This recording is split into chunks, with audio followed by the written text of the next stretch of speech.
खुदावंद यीशु मसीह के जिंदा व बरकत और जलाली नाम में तमाम देखने सुनने वालों की खिदमत में सलाम पेश करता हूँ। मैं आपका होस्ट पास्टर ज़कील यूसुफ और मैं आपकी होस्ट कंवल ज़कील। विज़ आज एक दफ़ा से फिर हम गुड शेपर्ड के प्रोग्राम मसीही घराना को लेके नए कपल के साथ, नई गवाहियों के साथ आपके सामने हाजिर हैं। जी नाजरीन, हम खुदा की शुक्रगुजारी करते हैं कि खुदा ने हम सबको दोबारा से ये मौका दिया कि हम एक नए कपल के साथ आपके साथ हाजिर हो सकें। सो हम अपने गेस्ट को जो है मसीही घराना प्रोग्राम में वेलकम करते हैं। और इससे पहले कि हम अपने प्रोग्राम को बाकायदा तौर पर शुरू करें, हम सब अपनी आंखें बंद करेंगे और पास्टर जी के साथ मिलकर हम दुआ करेंगे।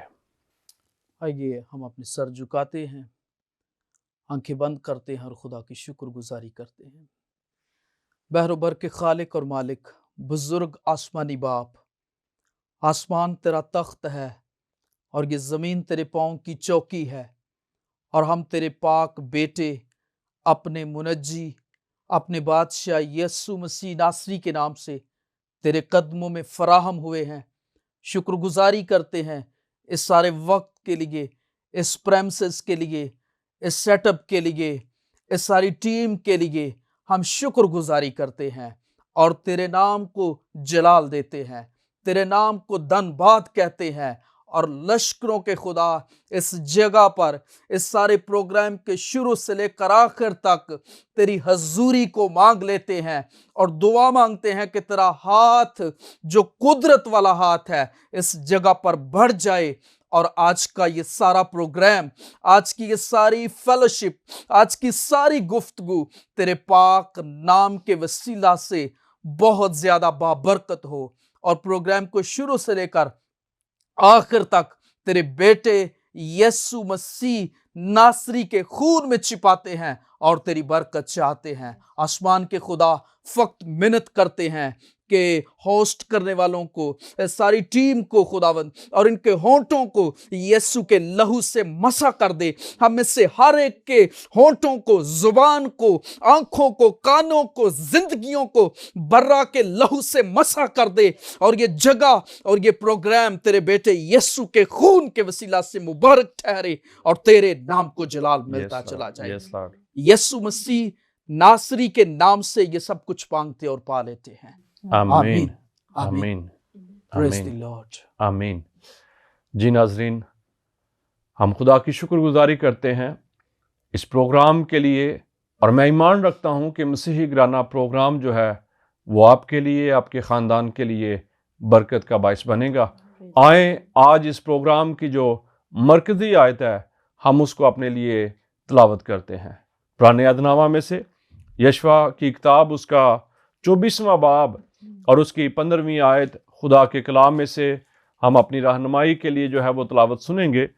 और खुदा के ज़िंदगी बख्श कलाम में यूँ लिखा है, और अगर खुदावंद की प्रस्तश तुमको बुरी मालूम होती हो तो आज ही तुम उसे जिसकी प्रस्तश करोगे चुन लो, हाँ वो वही देवता हो जिनकी प्रस्तश तुम्हारे बाप दादा बड़े दरिया के उस पार करते थे, या मूरियों के देवता हों जिनके मुल्क में तुम बसे हो।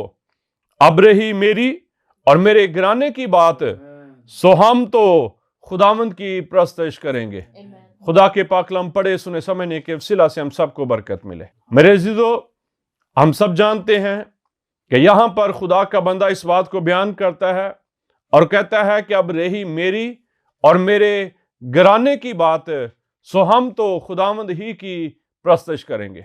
याद रखें कि खुदा की नज़र घरानों पर लगी हुई है, ख़ानदान पर लगी हुई है, और खुदा चाहता है कि वो ख़ानदान जो बागे अदन से निकला हुआ है, वो ख़ानदान वापस बागे अदन में आ जाए।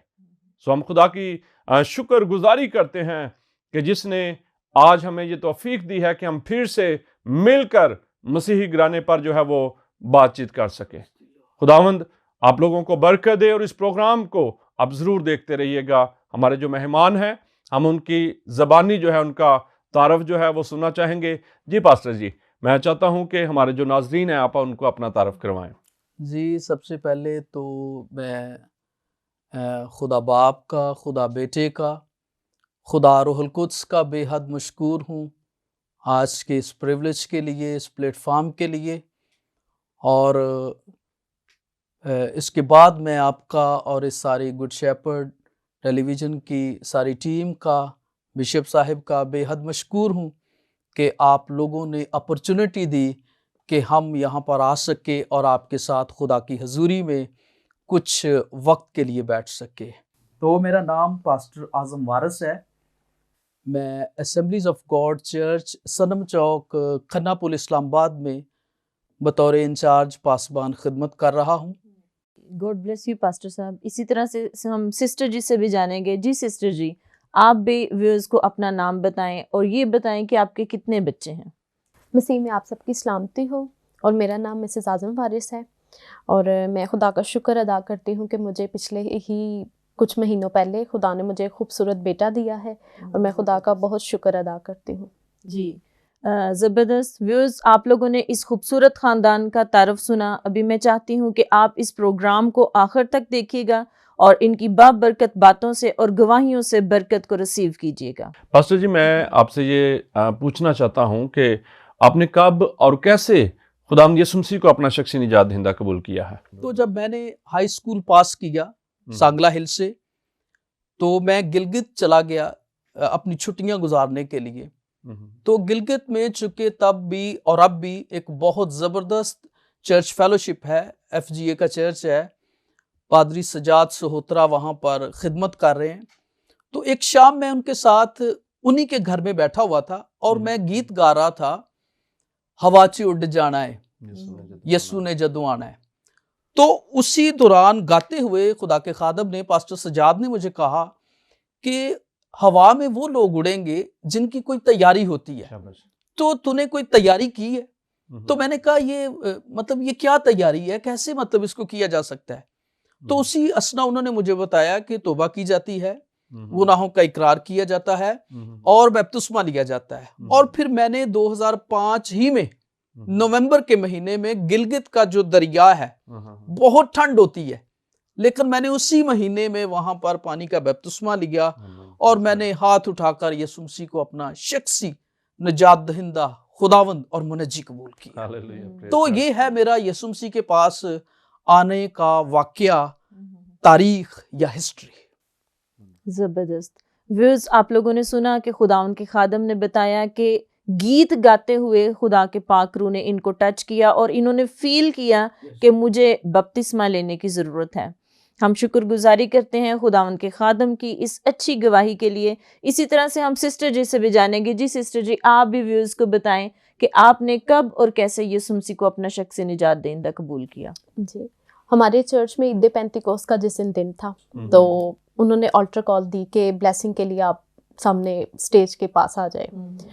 तो मैं भी गई और एकदम से आंखें मैंने बंद की है और मुझे नहीं पता, मैंने अपने हाथ ऊपर उठा लिए और आंसू मेरे जारी हो गए और उसी टाइम मुझे रूह कुद्स का बपतिस्मा हो गया। इतनी ज़ोर से मुझे खुदा ने टच किया कि मुझे समझ नहीं थी आ रही कि मुझे क्या एकदम हो गया। तो मैं खुदा की शुक्रगुजारी करती हूँ कि उस टाइम खुदा ने मुझे टच किया।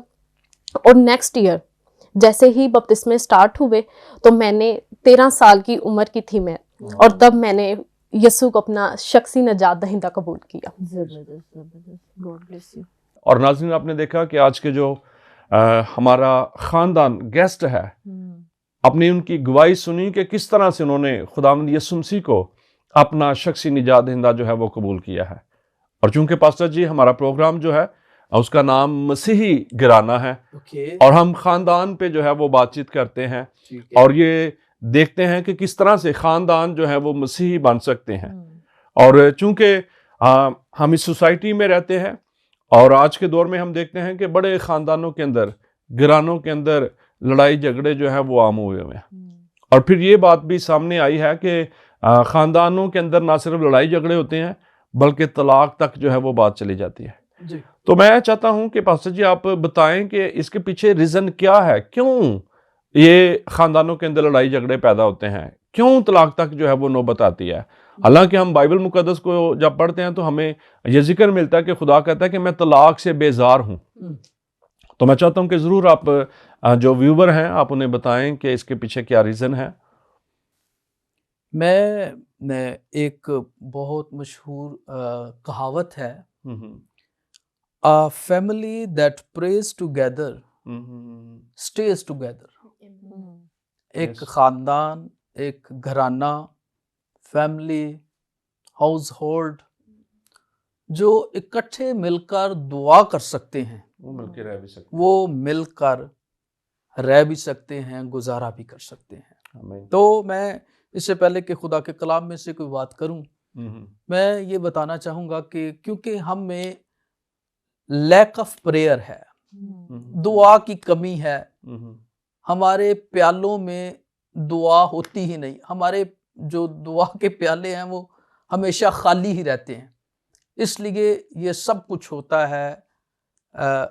अगर आप गलतियों को देखें, गलतियों में जहाँ पर पौलुस रसूल ने जिस्म के फलों को बताया, वहाँ पर झगड़ा भी है। Yes. तो ये झगड़ा भी होता है, सेपरेशंस भी होती हैं, फिर मियाँ बीवी के दरमियान ना सिर्फ मारपीट होती है बल्कि तलाक भी होती है। ठीक है, फिर जो खुदा तरस नस्ल पैदा होने का जवाज है वो भी खत्म हो जाता है। तो ये शुरू कब से होता है, कहाँ से होता है? अगर हम पतरस को भी देखते हैं, पतरस के खत को भी देखते हैं, तो वहां पर भी वो डिक्लेयर करता है कि जब मियाँ बीवी दुआ नहीं करते, उन पर आसमान क्या होता है? बंद हो जाता है। ठीक है, तो दुआ की कमी है, हम दुआ नहीं मांगते, इसलिए मैं समझता हूं कि हमारे खानदानों में ये सब कुछ होता है। तो मैं इसके लिए, अगर आप मेरे साथ खुदा के कलाम को खोलें, पैदाइश की किताब को, पैदाइश की किताब उसका 18 बाब की 17 से 19 आयत को अगर हम पढ़ें तो वहां पर एक जबरदस्त सरबराह है, जबरदस्त एक लीडर है जो अपने खानदान को संभालने का, एक खानदान का बंदोबस्त करने की लीडरशिप रखता है। और मैं चाहूंगा कि मैं आपके लिए उसको पढ़ूं, पैदाइश का 18वां बाब 17 से लेकर 19 आयत तक। और खुदावन ने कहा कि जो कुछ मैं करने को हूं, क्या उसे अब्राहम से पोशीदा रखूं? अब्राहम से तो यकीनन एक बड़ी और जबरदस्त कौम पैदा होगी और जमीन की सब कौमें उसके वसीला से बरकत पाएंगी। अब देखें यहां पर, इससे पहले कि मैं आगे निकल जाऊं, यहां पर खानदान में से उसकी बरकत का प्याला लबरेज हो रहा है। पहले उसके क्या आता है, मतलब उसका खानदान है, उसकी फैमिली है, और अब क्या है? सब कौमें, जमीन की सब कौमें। तो आगे लिखा है, क्योंकि मैं जानता हूं कि वो अपने बेटों और घराने को जो उसके पीछे रह जाएंगे वसीयत करेगा कि वो खुदावंद की राह में कायम रहकर अदल और इंसाफ करें, ताकि जो कुछ खुदावंद ने अब्राहम के हक में फरमाया है उसे पूरा करे। तो यहां पर देखें पर साहब, आप भी जानते हैं, यहां पर देखें खुदा को अश्योर है, खुदा जानता है कि इब्राहिम क्या है। इब्राहिम एक जबरदस्त लीडर है और वो क्या करेगा? वो सिर्फ बच्चे पैदा ही नहीं करेगा, वो क्या करेगा? उनकी काउंसलिंग भी करेगा, उनको सिखाएगा भी। बहुत दफा हम खुदा से लड़ के खुदा से औलाद ले लेते हैं, लेकिन क्या होता है, हम उनको इतने गलत किस्म के लाड और प्यार से बिगाड़ देते हैं। लेकिन यहां पर क्या है, यहां पर इब्राहिम के बारे में, उसके बेटों के बारे में, और यहां पर भी बड़ा खूबसूरत लफ्ज आया, वो अपने बेटों और घराने को। बहुत दफा हम बीवी को ठीक करते हैं तो बच्चे खराब हो जाते हैं, बच्चों को ठीक करते हैं तो बीवी, समटाइम हमारे पेरेंट्स, समटाइम हमारे भाई बहन। लेकिन इब्राहिम को अगर देखें तो ना सिर्फ उसने अपने बेटों को मैं इसलिए कहूंगा, इसहाक की तो उसने तरबियत की ही, और वो इस्माइल को भी मतलब प्यार करता था, उसने इस्माइल की भी काउंसलिंग की। और अगर हम अय्यूब की किताब को देखें या अय्यूब को देखें तो वो कोई इसराइली नहीं था, वो इस्माइली था। तो उसके बारे में कैसी जबरदस्त बातें लिखी हैं कि वो खुदा से डरता था, बदी से दूर रहता था, ठीक है, कामिल था, रास्तबाज था। तो यहां पर वो सिर्फ अपने घराने को, अपने बेटों को ही नहीं, बल्कि अगर इसके लिए एक और रेफरेंस देखें, पैदाइश का 14वां बाब और उसकी 14वीं आयत, तो वहां पर लिखा है, जब अब्राम ने सुना कि उसका भाई गिरफ्तार हुआ तो उसने अपने 318 मुशाक खानाजादों को लेकर दान तक उनका तवाक्कुब किया। यहां पर जो 318 लोग थे, ये उसके पास यंगस्टर थे, जवान थे उसके पास, जिनके लिए यहां पर लफ्ज आया मुशाक, यानी उसने उनको ट्रेंड किया हुआ था। जारी बात है, इब्राहिम दुआ करता था तो उसका नौकर दमिश्की एलिएजर भी कैसा हो गया था, दुआ गो हो गया था, उसी की तरह का ईमान हो गया था। और ये 318 लोग भी कैसे थे, इसी की तरह के, क्योंकि बाइबल के अंदर क्या लिखा है, मुशाक। मुशाक का मतलब है ट्रेंड, एक्सपर्ट्स, माहिर। क्या ख्याल है? तो मैं समझता हूं कि इब्राहिम को और उसकी लीडरशिप को, उसकी फैमिली को, उसके घराने को हमें देखना चाहिए कि वो कैसा जबरदस्त लीडर था। और उसने ना सिर्फ अपनी फैमिली को, अपने घराने को मेंटोर किया, बल्कि उसने क्या किया, जो उसके नौकर थे, जो उसके डोमेस्टिक सर्वेंट्स थे, उन पर भी उसने पूरा पूरा काम किया हुआ था। मैं समझता हूँ भाई साहब कि इसमें ये बड़ा ज़रूरी है। और आपका ये बात करने का जो मकसद है कि अगर आज ख़ानदानों में नातफाकी है, लड़ाई झगड़े हैं, ठीक है, तो उसके पीछे जो है वो आप जो बात कहना चाह रहे हैं वो ये है कि दुआ की कमी है। जी बिल्कुल, ठीक है। और मैं समझता हूं कि जब तक, जैसे आपने पहले बात की कि जो खानदान मिल के रह सकता है, ठीक है, जो मिलकर दुआ कर सकता है वो मिल के रह भी सकता है। जी बिल्कुल। तो एक तरह से देखा जाए तो खुदा से दूरी जो है ये भी खानदान में लड़ाई झगड़े का बायस है। जी बेशक। जी कमल, आप इस बारे में क्या सोचते हैं? मैं व्यूज ये कहना चाहती हूँ कि पास्टर साहब ने बड़ी खूबसूरती के साथ इस चीज़ को क्लियर किया कि दुआ जो है वो हमारे ख़ानदानों के लिए बहुत ज़्यादा ज़रूरी है। हमारा प्रोग्राम है मसीही घराना, तो मसीही घराना कौन सा होगा कि जो मसीह के साथ कीप एंड टच रहेंगे। हम लोग देखते हैं बाइबल में बड़ी ज़बरदस्त एग्जाम्पल मुझे लगती है दाऊद की। दाऊद चरवाहा था, लेकिन वो चरवाहा होने के बावजूद उसका जो लिंक है वो अपने खुदा के साथ कायम रहता है। वो हर वक्त कीप एंड टच रहता है खुदा के साथ। और डेफिनेटली अगर हम भी खुदा के साथ कीप एंड टच रहेंगे तो हमारी जिंदगियां जो है वो मसीह में बढ़ती चली जाएंगी। तो बड़ी खूबसूरत गुफ्तगू चल रही है, बड़ी खूबसूरत सवालात चल रहे हैं, लेकिन खुदा जो है वो ख़ानदानों से बहुत ज़्यादा प्यार करता है। खुदा ने ख़ानदानों को तख्लीक ही इसीलिए किया ताकि वो ख़ानदान जो है वो खुदा की प्रस्तिश करें, उसके हुजूर में हाजिर हों, दुआ करें। लेकिन शरीर जो है ये धाड़ता फिरता है कि किस तरीके से ख़ानदानों को वो बखेरे। तो इसी तरह से हम सिस्टर जी से भी जानेंगे। जी सिस्टर जी, आप बताएं कि ये जो आजकल ख़ानदान सेपरेट हो रहे हैं, तलाक तक नौबत पहुंच जाती है, तो आप क्या समझती हैं कि इसके पीछे क्या वजह? जी सिस्टर जी, मेन वजह सिर्फ यही है कि दुआ की कमी है। और अगर हमारी ज़िंदगी में दुआ होगी और अगर हम एक दूसरे को अंडरस्टैंड करेंगे तो ये नौबत कभी नहीं आएगी कि तलाक हो। क्योंकि हम लोग बाइबल में से जब पढ़ते हैं, क्योंकि खरूज में लिखा हुआ है कि जब तुम दुआ करो तो तुम्हारे बीच से तरह तरह की बीमारियां जाती रहेंगी, उम्र दराज होगी और कोई बांझ भी नहीं होगा। और बांझपन से मुराद सिर्फ ये नहीं है कि बच्चे पैदा ना हो, ये बांझपन से मुराद है कि आपके अंदर रूहानी फल भी अगर नहीं है तो बांझपन में है आप लोग। और अगर दुआ होगी, अगर आपकी जिंदगी में खुदा होगा, क्योंकि निकाह के वक्त हमारा जो दरमियानी है वो यीशु मसीह है, और अगर वो हमारे बीच से फिर दूर हो जाएगा तो फिर ये नौबत पहुंचेगी कि सेपरेशन हो जाए। जी व्यूवर, आपने सुना कि बहन ने बताया कि दुआ की कमी है और खुदा का बीच में मौजूद ना होना जो है। जब निकाह की रस्म अदा की जाती है तो वहाँ पर दरमियानी जो है वो खुदा बाप बेटा रूल कुदस होते हैं।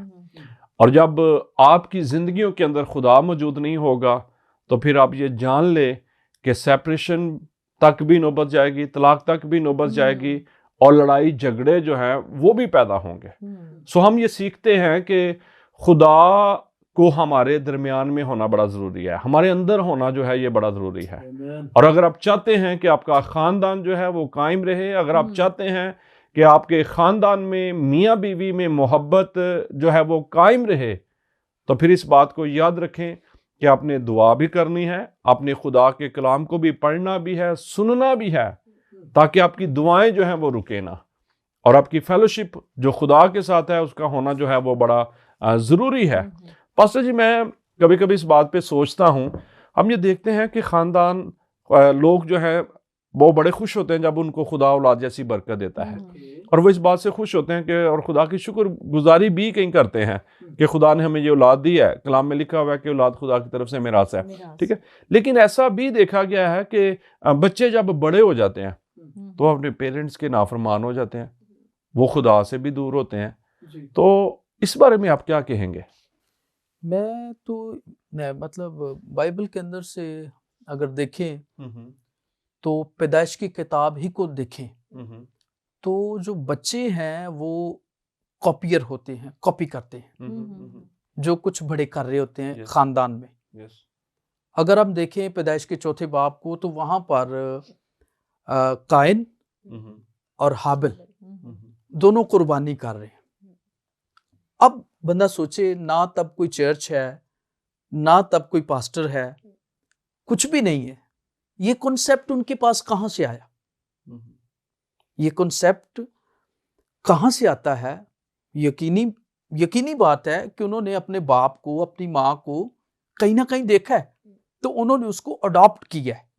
तो मैं समझता हूं कि जब हम अपने बच्चों के सामने ऐसी एक्टिविटीज नहीं करते, जो वालिदैन बच्चों के सामने क्रिसमस पर शराब की बोतलें खोलकर बैठे होते हैं, आने वाले चंद सालों में उनके बच्चे भी वही काम कर रहे होते हैं। लेकिन जिनके वालिदैन, जिनके पेरेंट्स क्रिसमस को या ऐसी सेलिब्रेशंस को रूहानी जज्बे के साथ सेलिब्रेट करते हैं, वो क्या करते हैं? वो उसी प्याले में से आगे चलकर पीते हैं। मुझे अक्सर बहुत सारे खानदान, मेरे चर्च के अपने खानदान, ये मुझे बताते हैं कि पादरी साहब, हम हफ्ते को ऐसे तैयारी कर रहे होते हैं जैसे अगले दिन इतवार है।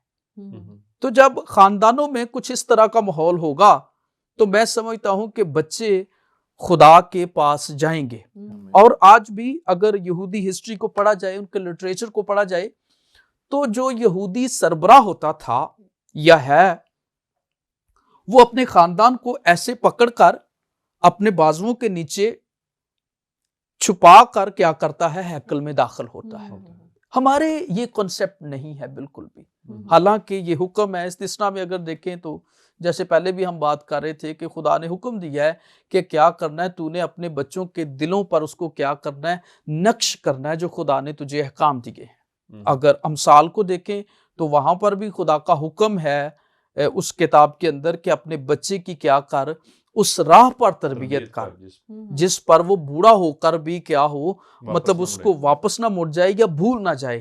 तो मैं समझता हूं कि ये हमारा घाटा है, ये हमारी कमी है कि हम अपने बच्चों को उस तौर से मेंटोर नहीं करते, हम अपने बच्चों को उस तौर से फीड नहीं करते जिस तौर से खुदा का हुक्म है कि हम करें। इसलिए हमारे बच्चे आज डिसोबीडियंस करते हैं, इसलिए हमारे बच्चे सोए रहते हैं, मतलब सारी रात वो जागते हैं, दिन में वो सोते हैं और वो कुछ भी नहीं करते। इसलिए मैं समझता हूं कि पेरेंट्स को, बाप है या माँ है, उसको अगर मिसाल को देखे तो वहां पर लिखा है कि तू लाठी भी इस्तेमाल कर सकता है, स्टिक भी इस्तेमाल कर सकता है। तो बहुत दफा हम तब अपने बच्चों को झिड़कते हैं जब हमारे बच्चे बिल्कुल बदनाम हो चुके होते हैं, फेल हो चुके होते हैं। मैं समझता हूं कि ये फर्स्ट प्रोसेस है, इसको हमें पहले ये सारे काम को करना चाहिए ताकि हमारे बच्चे ना तो खुद कहीं शर्मिंदा और ख्वार हों, ना वो खानदान की और कौम की और कलीसिया की और चर्च की और मसीह की बदनामी का बायस बने। Praise Lord. खुदा उनके खादम ने बड़ी खूबसूरत बात की कि जो बच्चे हैं वो वालदैन की कॉपी करते हैं। जिस तरह से वालदैन घर में बिहेवियर करेंगे या कलाम मुकद्दस को पढ़ेंगे, दुआ करेंगे, डेफिनेटली बच्चे भी जो हैं वो हमारी कॉपी करेंगे। व्यूज़, आप लोग जो इस वक्त देख रहे हैं और सुन रहे हैं, आप लोग इस चीज़ को सुने और देखें और जांचें, अपनी ज़िंदगियों में देखें कि क्या आप लोग ऐसे कर रहे हैं। बाइबल को पढ़ें और अपने पूरे ख़ानदान को लेके बैठें ताकि हम खुदा में मज़ीद बढ़ते चले जाएं और हमारे घराने जो हैं बाबरकत घराने हो जाएं। इसी तरह से हम सिस्टर जी से भी जानेंगे। जी सिस्टर जी, आप व्यूअर्स को बताएं कि एक माँ होने के नाते आप क्या कहते हैं कि बच्चों की तरबियत कैसे करनी चाहिए? जी डेफिनेटली वही जो पास्टर साहब ने अभी बात की है कि पेरेंट्स जो हैं वो रोल मॉडल होते हैं। और जिस तौर से अगर हम लोग बैठेंगे, कलाम पढ़ेंगे, दुआ करेंगे तो बच्चे हमारे भी उस चीज़ को कॉपी करेंगे। मैं खुदावंद की शुक्रगुजारी करती हूँ कि अब्राहम अभी 6 मंथ का होने वाला है, और वो जब उसके बाबा चर्च में या जब वो मैसेज बता रहे होते हैं कलाम के दौरान, और जब वो घर में भी सम टाइम प्रेयर कर रहे होते हैं, तो उसका वो तमाम तर फोकस उसके पापा की तरफ हो जाता है। इवन कि वो फीड करता भी छोड़ देता है, और वो उनका फोकस होता है कि मैं देखूं कि मेरे बाबा क्या कर रहे हैं। और यही बात कि अगर आज वो इस चीज़ को पिक कर रहा है कि मेरे पेरेंट्स क्या कर रहे हैं, और कल को बड़ा होकर वो इसी चीज़ पर अमल करेगा कि उन्होंने ऐसा किया था, अब मेरा भी यही काम है कि मैं कैसा बिहेव करूं, मैं कैसे प्रेयर करूं। और मेरा भी, मैं खुदा से बस यही दुआ मांगती हूँ कि हमें खुदा ऐसी फजल अता कर दे कि हम लोग अच्छी उसकी परवरिश कर सकें, हैकल में उसे लेकर जाएं और सिखाएं उसे कि किस तौर से वो दुआ कर सकता है, कलाम पढ़ सकता है, और कैसे वो खुदा की बादशाही के काम में आगे बढ़ सकता है। Praise the lord. Viewers, sister जी ने बड़ी खूबसूरत बात की कि हैकल में लेके जाना बच्चों को बहुत ज़्यादा ज़रूरी है।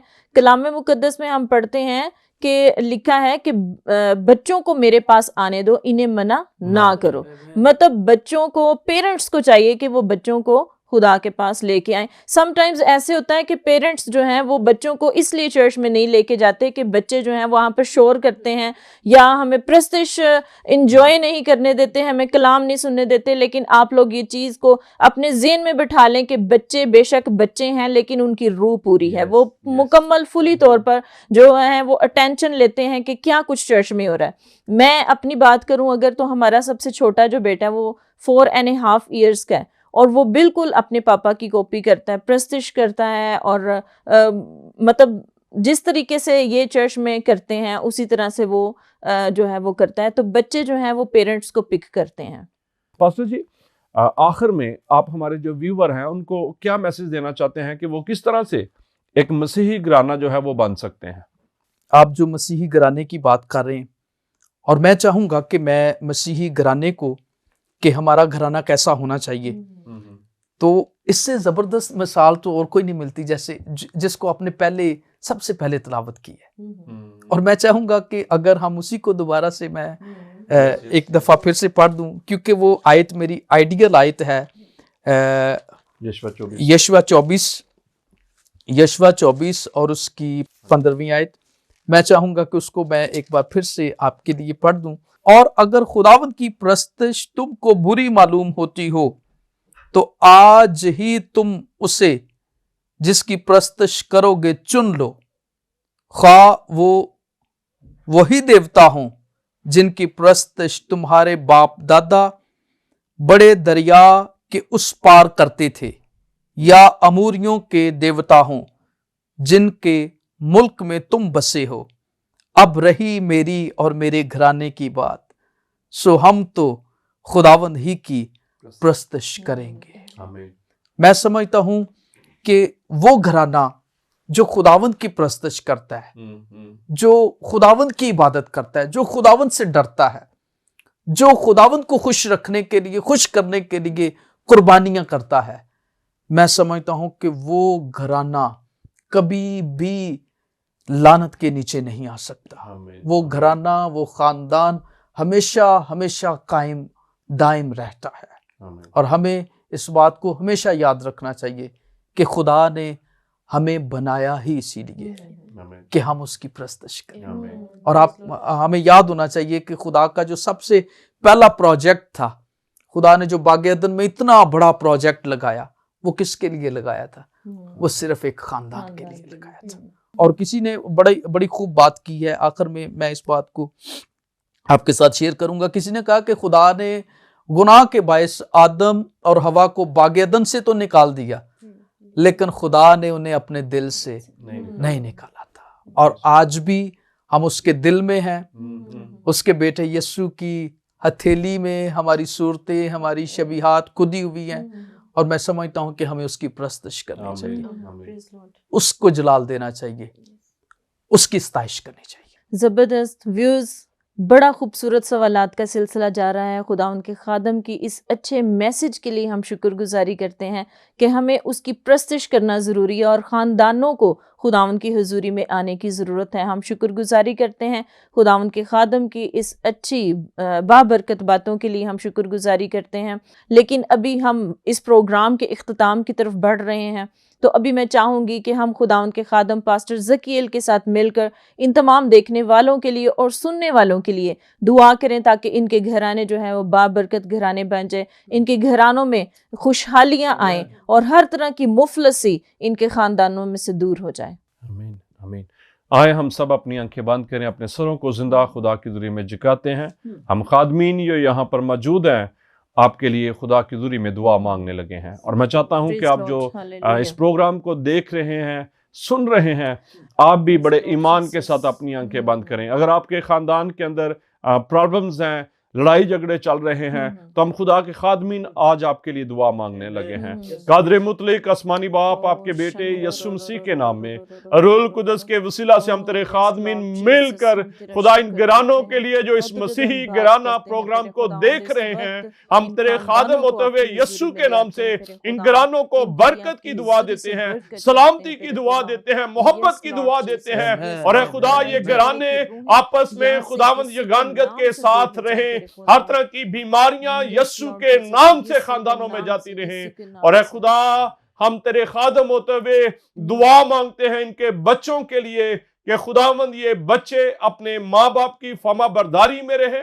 और खुदावंद ये पेरेंट्स को ये फजल दे कि वो अपने बच्चों को लेके तेरी हजूरी में हाजिर हुआ करें, और खुदा तेरी प्रस्तश करने वाले बने, तेरी हमद करने वाले बने, क्योंकि तेरा कलाम ये सिखाता है कि मेरा इंसान को बनाने का मकसद ये है कि इंसान मेरी हमद करे, इंसान मेरी तारीफ करे, इंसान मेरे नाम को इज्जत और जलाल दे। खुदा बाप अपने बेटे यीशु के नाम से हम सबको ये तौफीक दे कि हम तेरी हमद करते रहें, तेरी प्रस्तश करते रहें, ताकि हमारे बदनों से तेरे कदूस नाम को इज्जत और जलाल मिले। ऐ खुदा, खास तौर पर हम टूटे खानदानों के लिए यीशु के नाम से बहाल होने का हुक्म देते हैं। टूटे खानदान दोबारा से यीशु के नाम से जुड़ जाएं, क्योंकि खुदावंद हम जानते हैं कि तू किसी की हलाकत नहीं चाहता, बल्कि हर एक की तौबा तक नौबत चाहता है। तमाम देखने वालों को ऐ खुदावंद अपनी पनाह में ले, और ऐ खुदावंद उनको बरकत दे। तेरे बेटे यीशु के नाम से हम ये दुआ मांगते और पा लेते हैं, आमीन। जी पास्टर जी, हम शुक्रगुजार हैं कि आप इस प्रोग्राम में तशरीफ़ लाए हैं, और दुआ गो हैं कि खुदा आपकी खिदमत की हदों को और ज़्यादा बढ़ाए। आमीन सर, हम भी बेहद खुश हैं और शुक्रगुजार हैं कि आज आपके साथ मिलकर हम खुदा के हुजूर में इकट्ठे वक्त गुजार सके। आमीन आमीन आमीन। जी नाज़रीन, आप प्रोग्राम देख रहे थे मसीही घराना, और मैं ईमान रखता हूँ कि इस प्रोग्राम के वसीला से यकीनन आपने बरकत चाहिए है। अगले प्रोग्राम पर हम आपसे मिलेंगे नए गेस्ट के साथ, नई एपिसोड में। तब तक देखते रहिएगा Good Shepherd Television. God bless you.